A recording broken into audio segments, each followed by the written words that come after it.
On a déjà reçu pas mal de monde et là on a une superstar, moi je l'adore, on s'est rencontrés à Lille il y a quelques temps et là c'est elle qui vient à nous, c'est Marie Capelard. Salut Marie. Bonjour. Tu vas bien Marie? Super. Bon Marie, j'ai dit d'où tu venais mais je n'ai pas dit la société à laquelle tu appartiens, donc vas-y présente-toi. Ok, alors j'appartiens à la société Boulanger et je suis Chief Data and AI Officer. Donc ça veut dire que j'écris pour Boulanger, mais aussi pour les entités du groupe United Bee, donc Electrodépôt, Crefel, IFI, la stratégie data et IA, et donc toute la feuille de route d'accélération là-dessus, puisque le comité de direction a une vraie volonté, c'est que ce soit un vrai levier de transformation pour l'entreprise. Et donc, il y a pas mal d'enjeux, pas mal d'ambitions et donc pas mal de choses à faire. Bon, Marie, la bonne et la mauvaise nouvelle, c'est que tu peux aller dans n'importe quel salon sur Terre, il y aura des sujets pour toi. Parce que ça parle de data et d'IA, c'est tellement structurant. Ouais. C'était déjà important ces dernières années, mais là, je pense que tu as un poste qui est plus que stratégique. Et on va en parler justement. Mais avant ça, qu'est-ce que tu viens faire ici sur le salon Tech4Retail? Tu viens pour la journée et tu fais quoi? Colle bien le micro, ouais, pour qu'on t'entende bien. Oui, je viens pour la journée.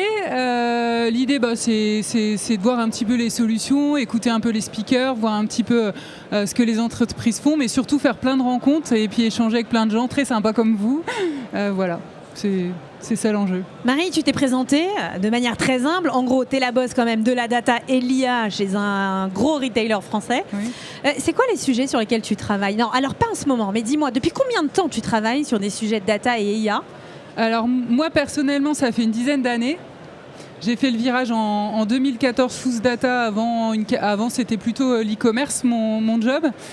Et ça fait une dizaine d'années, j'ai démarré en banque et puis ensuite je suis allée chez Auchan pendant un peu plus de 5 ans et je suis chez Boulanger depuis 1 an et demi. Et on parle de quoi chez Boulanger quand on dit data et IA?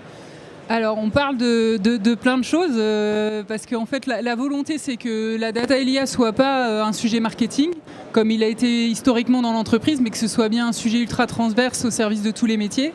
Et donc ça, c'est un grand virage que Boulanger a pris. C'est comment infuser la data et l'IA dans tous les métiers, au service de tous les métiers. Alors, on travaille sur plein de thématiques. Et sur la data, par exemple, la problématique majeure, c'est de se dire comment on remet le client au centre. Et donc du coup, comment on utilise la data et l'IA pour infuser le client dans tous les métiers. On a une lecture historique de la performance dans le retail plutôt sur un axe offre et produit. Et là, c'est de se dire comment on lit la performance, comment on repense nos métiers en vision client. Donc ça, c'est un des gros enjeux sur lequel on a travaillé et on est encore en train de travailler. Il y a 2 volets et j'aimerais bien qu'on les explore. Oui. Je vais rebondir directement sur ce que tu viens de dire. Mais il y a 2 volets. C'est un, pour les collaborateurs, comment l'IA va pouvoir leur permettre d'être plus performants. Et 2, pour l'expérience client. Et donc là, tu viens de parler de clients. Est-ce que tu as des exemples de ce que vous avez mis en place cette année ou ce qui est en train d'être mis en place? Au service du client? Oui, qui utilise la data et ou l'IA pour le client. Alors la première chose qu'on a faite plutôt sur un axe data, mais il y a historique, data science, scorer, prédire, segmenter. Ce qu'on a fait, c'est qu'on a repensé finalement nos scores et nos agrégats de gestion pour le client et l'idée c'est de l'infuser dans toute l'entreprise. Donc on est en train de pousser par exemple des données de type RFM, NPS, score au marketing, mais aussi en magasin, aussi en supply, aussi à la relation client. Et l'idée, c'est que tout le monde voit le client de la même manière et qu'il y ait de l'hyper-personnalisation qui se joue.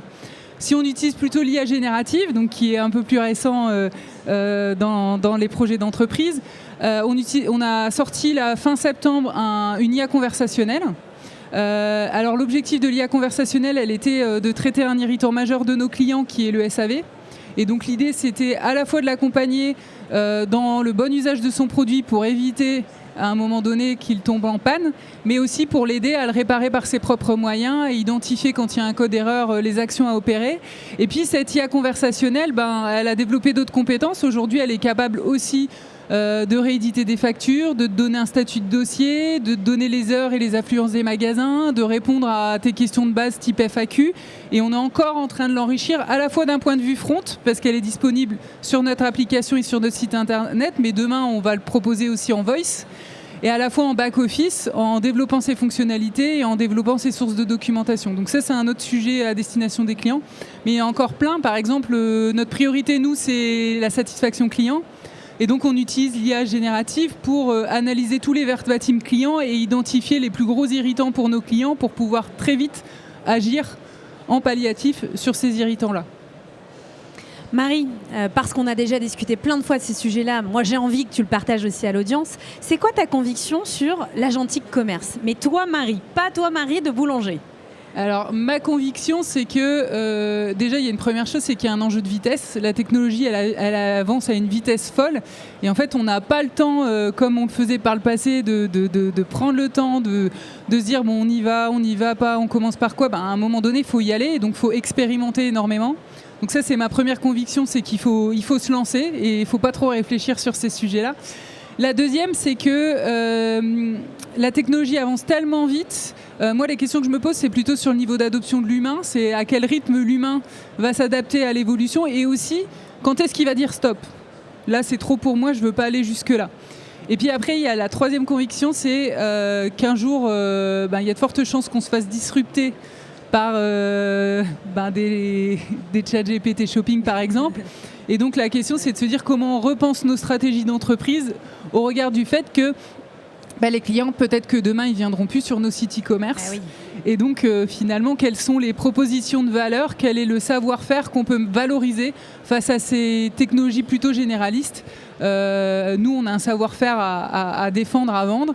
Et donc, ma conviction, c'est de recibler encore plus fort nos savoir-faire pour pouvoir se distinguer de ces players-là. Et puis surtout, de jouer avec eux, c'est-à-dire que se rendre visible. On en parlait pour TikTok Shop, par exemple. Aujourd'hui, voilà, vu la part de marché que ça prend, il faut qu'on se rende visible de ces espaces-là. Alors pour toutes les nouvelles personnes, on a ici Marie qui est la Chief Data and AI Officer chez Boulanger. Mais je vais reprendre encore une fois la question de Laetitia. Du coup, toi, personnellement, tu es plutôt pro AI où tu dis il faut tempérer, il faut faire attention. On n'a pas le temps de tempérer, il faut vite itérer moi, et tester. Je pense qu'on n'a pas le choix, en fait, qu'on soit pro ou pas pro. On n'a donc, il vaut mieux accepter le monde dans lequel on est et donc, tester, voilà. Mettre ses limites. Et donc, tu me parlais tout à l'heure de deux stratégies, une plutôt orientée client, une plutôt orientée collaborateur. Mon rôle aussi, c'est d'accompagner les collaborateurs dans l'adoption de ces technologies-là qui vont de toute façon les percuter. Elles les percutent déjà dans leur quotidien, dans leur vie personnelle et dans la vie professionnelle, ça arrive aussi. Et donc, on a une vraie stratégie d'accompagnement des collaborateurs. Et donc, on a lancé un programme d'ambassadeur qui s'appelle Maya. MyIA. Et l'idée, c'est vraiment de développer différents niveaux d'expertise. Le premier, c'est l'IA pour tous. Et donc, comment on accompagne l'ensemble de nos collaborateurs dans l'adoption de ces technologies. Comment ils en font une force pour gagner en productivité au quotidien, dans des tâches qui sont assez répétitives. Et puis après, on est en train de former des gens pour une mise à l'échelle sur l'IA dans l'entreprise. Et puis il y a mon équipe qui est plutôt sur le niveau d'expertise le plus haut, qui anime toute cette gouvernance, tout ce maillage et qui travaille sur les use cases plutôt destinés clients ou collaborateurs un peu plus complexes. Marie, comment t'envisages 2026 ? On sait qu'on est dans une période un petit peu compliquée, on sourit pas tous. Tu penses que ça va aller mieux en 2026 ? Je sais pas si ça va aller mieux. En tout cas, on a des leviers pour que ça aille mieux. Alors nous, on est sur un marché qui est plutôt compliqué en ce moment, même si Boulanger est plutôt en gain de part de marché. Et donc, on arrive malgré tout à faire la différence sur un marché en décroissance. Donc ça, c'est des cycles. Donc on espère que le cycle est plutôt au bout et que ça va remonter. Mais ouais, je suis plutôt enthousiaste. On a des beaux projets, on a une belle vision. Sur l'IA et la data, on a plein de choses et puis une entreprise qui est plutôt derrière nous et qui a envie d'investir sur ces sujets-là parce qu'elle y croit vraiment. Et un groupe aussi, je le rappelle, je travaille pour Boulanger mais aussi pour le groupe United Bee. Et donc ça donne aussi une force, c'est-à-dire qu'avec le pouvoir d'être multi-enseigne, on va pouvoir aussi mutualiser des use cases et donc du coup créer de la valeur plus forte à partir de... Si tout le monde met la main au pot, ça aide aussi à avoir des beaux projets. Est-ce que là, ici, sur le salon, tu as déjà rencontré des techs, des solutions qui t'ont tapé dans l'œil ou tu t'es dit « Ah tiens, ça vaut peut-être le coup d'aller creuser » ? Sur le salon, non, parce que ça fait pas très longtemps que je suis arrivée. Est-ce que c'est aussi le but pour toi ici, c'est de venir trouver aussi des petites pépites ? Oui, le but c'est de trouver des petites pépites parce qu'en fait on est comme tout le monde dans une logique make or buy. Alors le buy c'est plutôt pour notre savoir-faire à nous et donc on est capable aujourd'hui de développer pas mal de choses en IA. Mais ça a beaucoup d'intérêt sur des savoir-faire qui nous sont propres. Par contre, il y a aussi le buy. Et le buy, il y a plein de sociétés qui proposent plein de choses. Donc, plutôt sur des agences spécialisées dans un domaine particulier. Et on a déjà créé des partenariats avec un certain nombre de sociétés. Et j'ai nul doute qu'il y en a plein d'autres à découvrir encore. Alors, on a toujours Marie pour quelques minutes, Chief Data and AI Officer de Boulanger. Est-ce qu'il y a quelqu'un du public qui a une question pour Marie? On a le temps de prendre une ou deux questions. Alors, vas-y, viens ici. Tu t'installes, tu donnes ton prénom. Il est piégé, le fauteuil. Tu te présentes prénom, nom de société, puis la question pour Marie. Myriam Abouelbal de chez Valtech. Je me demandais, est-ce que vous faites tout à l'interne? Et si oui, depuis combien de temps? Alors on fait pas mal de choses à l'interne, mais comme je disais juste avant, on achète aussi des solutions. Par exemple, pour de la formation vendeur, on a plutôt fait un partenariat. Par exemple aussi sur tous nos services clients, on a aussi travaillé avec une société pour tout ce qui était analyse des appels, pour pouvoir identifier les leviers de progrès pour nos forces commerciales au téléphone. Par contre, il y a des choses qui touchent notre savoir-faire propre et où il y a pour le coup tout intérêt à le développer par nous et pour nous-mêmes.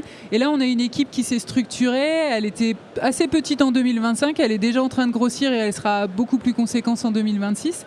Et là, l'idée, c'est vraiment d'accélérer pour nos collaborateurs et pour nos clients. Merci beaucoup, merci beaucoup. Est-ce qu'il y a une autre question là-bas au fond? Vas-y, viens, rejoins-nous. Oui, vas-y. Dépêche-toi. Donc, ton prénom, nom de société, la question pour Marie. Ghislain, société Cloud Shelf. Juste une question. Sur les produits marketplace, pour les vendeurs, c'est très compliqué d'être formés dessus et de bien les connaître. Est-ce que c'est un sujet pour vous et comment peut-être l'IA peut peut-être vous aider à... on voit beaucoup de retailers qui commencent à dire « Ah, je vais peut-être essayer de vendre certains produits de marketplace dans mes magasins ». Mais alors, comment accompagner les vendeurs pour leur donner un petit peu... Voilà, alors là, on n'en est pas encore allé jusqu'au magasin. Par contre, on est en train de travailler grâce à l'IA à des algos de recommandation produits intégrant la marketplace pour nos sites e-commerce.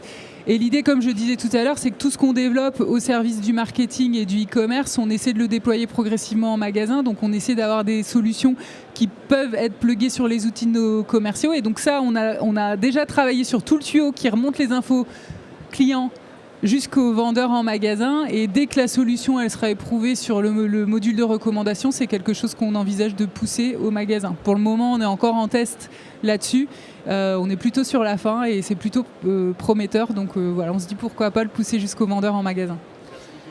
Merci beaucoup. Dernière question, vas-y, viens. Pareil, prénom, nom de société et la question. Merci, bonjour à tous les trois. Sandrine, Data & So. Marie, j'ai une question. Tu parlais de ChatGPT Shopping, je crois, tout à l'heure. J'ai vu qu'aux États-Unis, ils commencent déjà à acheter avec leurs agents. Oui, comment tu t'y prépares? Ouais, comment tu t'y prépares? Alors on regarde. Alors aux États-Unis, depuis avril, ils sont capables déjà de faire des transactions, c'est-à-dire aller jusqu'au paiement dans ChatGPT Shopping. Alors, on parle beaucoup de JIO. Donc là, tout l'enjeu, c'est de comprendre, comme le SEO historique, c'est de comprendre un peu les règles du jeu et voir comment on peut jouer sur ces règles et être identifié auprès de ces acteurs-là. Alors, on parle aussi beaucoup d'un protocole qui s'appelle MCP, qui est ultra facilitant pour l'échange avec agents. Donc, on est aussi en train de développer ce protocole de manière à pouvoir discuter beaucoup plus avec nos agents en interne, mais aussi à l'externe. Exactement. Voilà. Merci Marie. Bon, merci aussi à vous d'avoir assisté à cette Q&A et puis surtout à toute la discussion. Ah bon, finalement Arnaud. Alors dans l'oreillette on me dit non, après oui, non, Arnaud. Présente-toi. Bonjour, donc Arnaud, le docteur digital de Nexperio. Moi, j'étais à la conférence juste avant sur les cas d'usage de l'IA. Et il y avait vraiment ce gros mot autour de la data et que la data soit normalisée et surtout propre. Est-ce que c'est un enjeu chez vous? Comment vous avez fait? Comment vous avez procédé? Alors oui, c'est un enjeu comme partout. Avoir la qualité de ton catalogue produit pour pouvoir proposer les produits pertinents, toute la qualité de données, c'est un enjeu très fort. Alors ça, pour le coup, c'est quelque chose qu'on travaille déjà depuis très très longtemps avec des data managers, avec toute une documentation, avec une base décisionnelle assez solide. On est assez satisfait de la qualité de données, mais on peut toujours aller beaucoup plus loin. Alors là, l'IA agentique, elle nous aide aussi pour challenger la qualité de données de nos catalogues et puis aussi pour se créer des nouvelles bases documentaires à partir de choses qui ne sont pas forcément des données. J'en parlais tout à l'heure, tout ce qui est verbatim client ou tout ce qui est compte-rendu d'intervention de nos réparateurs à domicile. Ça, c'est des bases documentaires qui étaient inexploitables avant et l'agentique AI, elle nous aide aussi à en faire des bases documentaires beaucoup plus exploitables et qui peuvent nourrir d'autres agents qui, eux, permettre de répondre à des questions en langage naturel. Donc on s'intéresse beaucoup à ça. Et puis en plus, ça nous aide aussi beaucoup dans l'accès à la donnée. C'est-à-dire que le self-BI, il commence à pouvoir être vachement plus large avec des agents IA aussi. Et ça nous aide aussi à récupérer beaucoup de feedback sur la qualité de données. Exactement. Merci Arnaud. Marie, on pourrait en discuter pendant des heures. Je pense même qu'on pourrait faire un podcast. J'en profite pour vous dire, abonnez-vous au podcast Le Café de l'e-commerce, laissez 5 étoiles. Et promis, Marie viendra.